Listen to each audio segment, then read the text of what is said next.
সকলকে ওয়েলকাম আরও একবার আমার চ্যানেলে। আজকে হচ্ছে লেসন 10, যেখানে আজকে আমরা শিখতে চলেছি যে কি করে ইফ ফাংশনকে ইউজ করব। ইফ ফাংশনের মধ্যে দিয়ে আমরা শিখব অ্যান্ড ফাংশন আর অর ফাংশন। এই তিনটে সিমিলার একটা রোল প্লে করে। এই তিনটে ফর্মুলাকে আমরা ইম্প্যাক্ট করে আমরা কীরকম রেজাল্ট পেতে পারি, আমাদের কতটা সুবিধা হতে পারে কাজের ক্ষেত্রে, তার একটা আমরা ছোট্ট ডেমো আজকে দেখব বা আমি দেখানোর চেষ্টা করব। তো যারা এখনও আমার চ্যানেলে প্রথমবার এসো তারা ভিডিওটা সম্পূর্ণ দেখো। শিক্ষামূলক ভিডিও থেকে কিছু নিশ্চয়ই গেন তোমরা করে যাবে। তাহলে দেরি করব না, চলে যাচ্ছে আমাদের ল্যাপটপের স্ক্রিনে।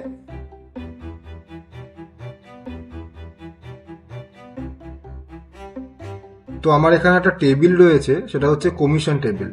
আমি এটা র্যান্ডামলি বানিয়েছি জাস্ট অ্যাজ আ ডেমো। তো প্রথম অপশনে রয়েছে সেলস পার্সন, তারপর টোটাল সেলস, তারপরে বোনাস।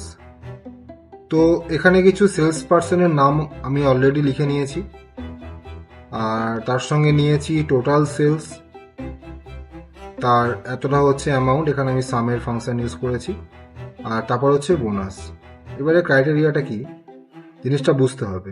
ক্রাইটেরিয়া হচ্ছে এটা যে আমি চাইছি যে যদি কেউ 9,000 টাকার ওপরে সেল করে, টোটাল সেলসের ওপর যদি কেউ 9,000 টাকা সেলস করে বা তার থেকে বেশি বা যেমন রিকোয়ারমেন্ট থাকবে, তার 2% কমিশন যেন সেই সেলস পার্সনটা পায়।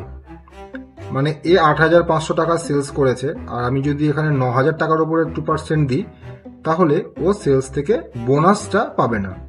তার জন্য আমরা এখানে কি ইউজ করব, আমরা এখানে ইউজ করব ইজিক্যাল টু দিয়ে আমি লিখব ইফ। ইফ লেখার পর এখানে ইফ চলে এসছে নিচে। তো ইফের এই চারটে ফর্মুলা ইফের জন্য এক্সিস্ট করে, সেটা হচ্ছে if, if error, if NA আর আইএফএস। তো আমি এগুলো পরে দেখবো, এখন আমি ইফ ফাংশনে আছি। তারপর ট্যাব ইউজ করলাম, লজিক্যাল টেস্ট বলছে। লজিক্যাল টেস্ট আমি কি করে করব, আমার হচ্ছে এই ঘরটাকে নিয়ে আমার কাজ।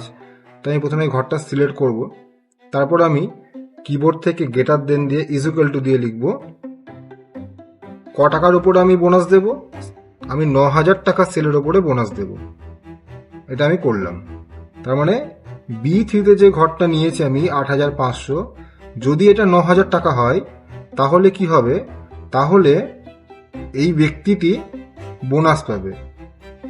আবার এই ঘরটা সিলেক্ট করলাম, কত পার্সেন্ট বোনাস পাবে, 2% বোনাস পাবে। ঠিক আছে, এতটা বোঝা গেল। এরপরে কমা, এরপরে বলছে ভ্যালু ইফ ফলস, মানে যদি কেউ না পেয়ে থাকে তাহলে সেক্ষেত্রে কি হবে, সবাই তো পাচ্ছে না। সেক্ষেত্রে আমি এখানে একটা এক্সাম্পল ওয়াইজ লিখব ওয়ার্ক হার্ড, মানে এখনো কিছু পরিশ্রম করা দরকার আছে। তারপর আমি ব্র্যাকেটটাকে এখানে ক্লোজ করে দেবো, তারপরে এন্টার প্রেস করব। প্রথম ঘরে চলে এসছে ওয়ার্ক হার্ড, মানে এই 9,000 টাকা থেকে কম টাকা সেলস করেছে। আমাদের ক্রাইটেরিয়া 9,000 টাকা ছিল। দেখি এটা কি বলছে। আচ্ছা, এর 11,200 টাকা হয়েছে বলে এই 224 টাকা কমিশন পেয়েছে। আমি এইভাবে এই লিস্টটাকে ড্রপ অ্যান্ড ড্র্যাগ করে দেবো, যতটা আমার লিস্ট ততটা। তাহলে এখানে আমার লিস্টে চলে এসছে কি কত টাকা পেয়েছে। আকাশ বর্মা পেয়েছে, সানিয়া গুপ্ত পেয়েছে, মানে যারা 9,000 টাকার ওপরে তারা বোনাস পেয়েছে। 10,000 টাকা যে ওপরে সে একটু বেশি বোনাস পেয়েছে।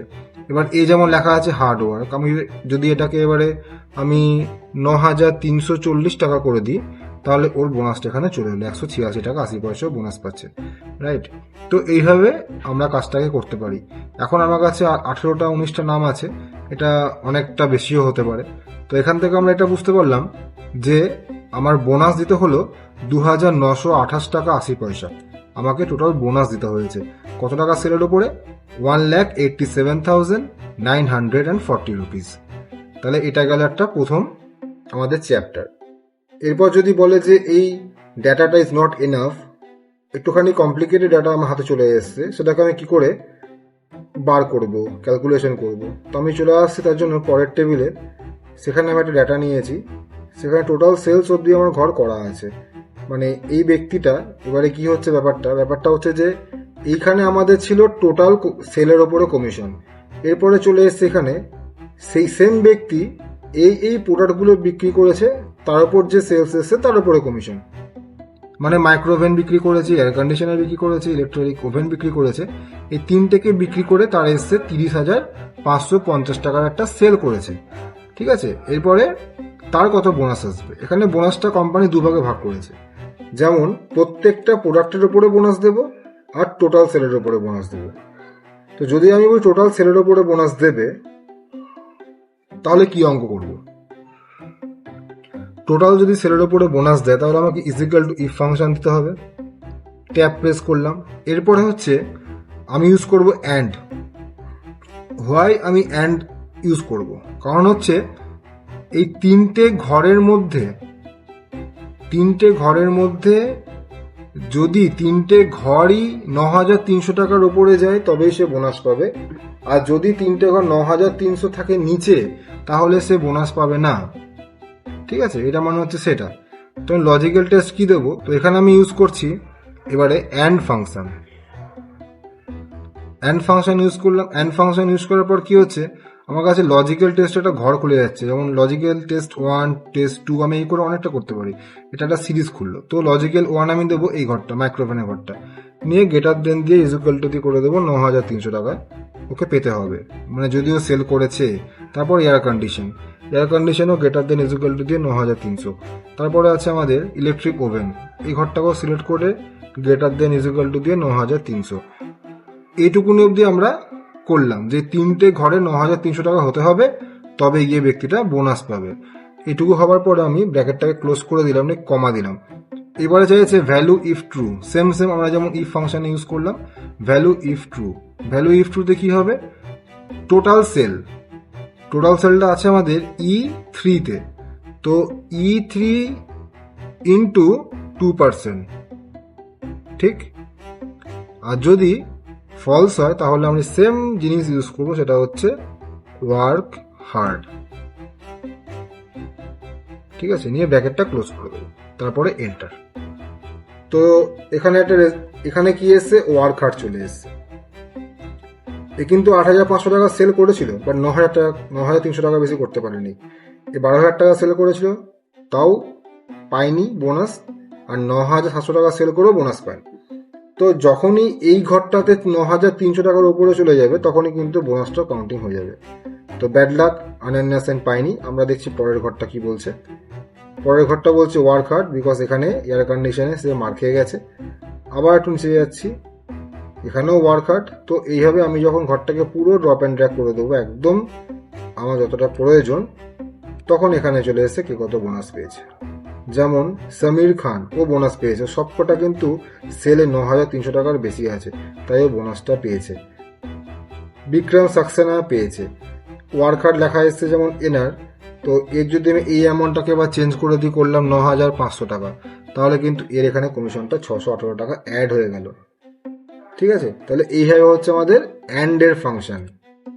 এরপরে আমরা সেম পদ্ধতিতে যদি আমরা ইউজ করি এবার অর ফাংশনটা হচ্ছে সেম হবে, কিন্তু জাস্ট ফান্ডাটা পাল্টে যাবে। কেমনি ফান্ডা হবে? যে তিনটে সেলের মধ্যে যে কোনো একটা সেলে যদি কেউ 9,300 টাকার বেশি সেল করে তখনই সে বোনাস পাওয়ার জন্য এলিজিবল হয়ে যাবে। সেম ফর্মুলা যাবে, ইজিক্যাল টু ইফ ফর্মুলা যাবে, ফার্স্ট ব্র্যাকেট পড়ে গেল। এরপর আমরা অর এর ফাংশন ইউজ করব। কি ইউজ করব? সেম পদ্ধতিতে গ্রেটার দেন ইজিক্যাল টু 9,300 কমা, তারপরের ঘরটা C3 greater than equal to 9,300 কমা, আর তারপর ইলেকট্রিক ওভেনের ঘরটাও D3 greater than equal to 9,300। তারপর আমরা ব্র্যাকেটটা ক্লোজ করে দেবো। আমাদের এটা হচ্ছে ক্রাইটেরিয়া, এটা আমাদের অঙ্কটা এর উপর বেস করে হচ্ছে। এরপরে কমা দিয়ে দিলাম, কমা দেওয়ার পর বলছে ভ্যালু ইফ ট্রু। আমি সেম ঘর নেব E3, বিকজ আমার টোটাল সেলসটা E3-তেই আছে। E3-তে করবো আমি 2% কমিশন, আর যদি না হয় তাহলে আমি লিখবো এখানে ওয়ার্ক হার্ড লিখে দিলাম, bracket close, invited comma close সব নিয়ে এন্টার করলাম। এবারে দেখো এর কিন্তু 9,300 টাকা কম আছে, এর 8,500 টাকা আছে, but she is eligible to get bonus, right? তো 611 টাকা করে আমি এবারে সব কটা ঘরকে এইভাবে ড্র্যাগ করে দেবো। তো এখানে দেখা যাচ্ছে সবাই এলিজিবল বোনাস পাওয়ার জন্য, মানে প্রত্যেকেই কোনো না কোনো প্রোডাক্ট 9,300 টাকা বেশি সেল করেছে।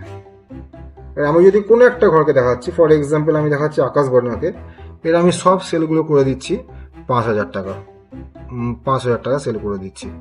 তো আমি যদি এখানেও তাই করে দিই 5,000 টাকা, যদি এখানেও তাই করে দিই 7,000 টাকা, তাহলে কিন্তু ওকে লেখা দেখাচ্ছে ওয়ার্ক হার্ড, ও কিন্তু এলিজিবল নয়। ঠিক, তাহলে এই গেল আমাদের ইফ ফাংশন, অ্যান্ড ফাংশন আর অর ফাংশনের একটা খুব সহজ একটা উদাহরণ দিয়ে আমি বোঝাবার চেষ্টা করলাম। ভিডিওটা কেমন লাগলো আমাকে জানাবে, আর যদি কারো বুঝতে অসুবিধা হয় ডেফিনেটলি কমেন্ট করতে পারো। তো আমি তারপরেও আরও যদি কিছু এক্সাম্পল দিয়ে করতে হয় ডেফিনেটলি করে দেবো, বাট সমস্ত ক্ষেত্রে ফান্ডামেন্টালটা একই থাকবে। এটা হচ্ছে মেন এর ডেফিনেশন বা কনসেপ্ট। সো গাইস, দেখা হচ্ছে তোমাদের সঙ্গে পরের একটা ভিডিওতে। প্রত্যেকে ভালো থেকো। Thank you so much.